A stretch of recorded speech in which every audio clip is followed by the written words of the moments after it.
Hello people, hi there. I am doing this video on the move because I had a home tuition in Sadashiv Nagar at 11 and I turned up a bit early, and I don't like to just stand around or sit around. My basic metabolic rate, BMR, has gone up a bit in the past few months, and I find it very difficult to sit still. I was always a kind of an restless person.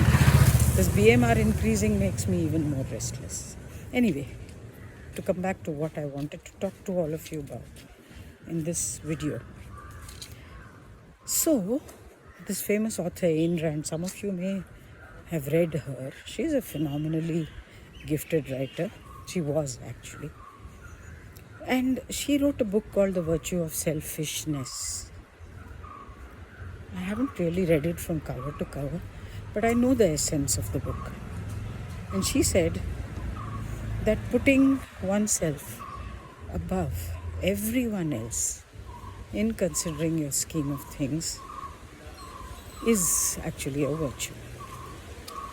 Sadly, I think at the end of her life, she went insane.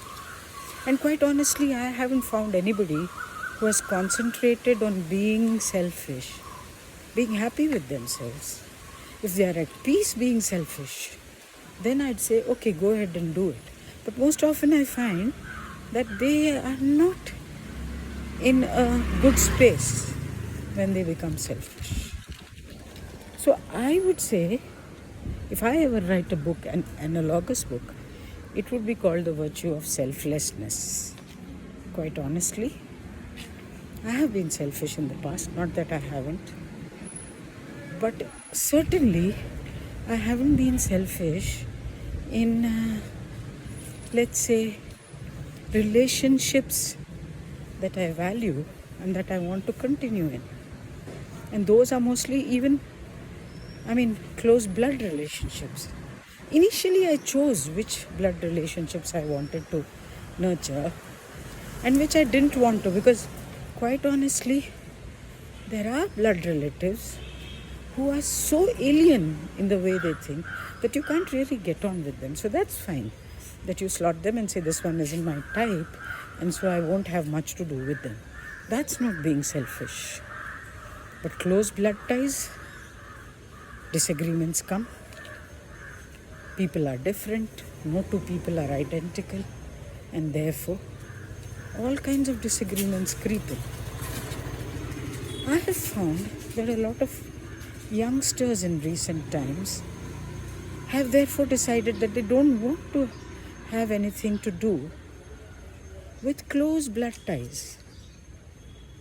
And I have a person in the family who is of my generation who has cut himself off from family. He just wants to be left alone. Does his duties when he's called upon to do so. Very happy if someone else takes those duties upon themselves.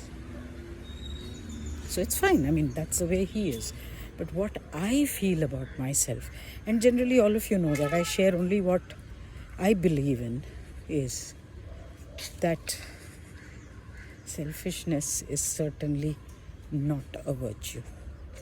It is certainly not something that I would want to be a part of my life. That I would be able to turn away from my blood ties is something I can't even imagine. And so, when somebody chooses to do that with me, my modus is that I stay quiet.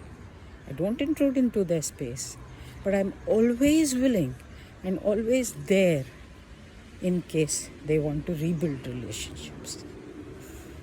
I do not nurture anger. I do not nurture a vengeful attitude towards them. When they want me, I'm right there.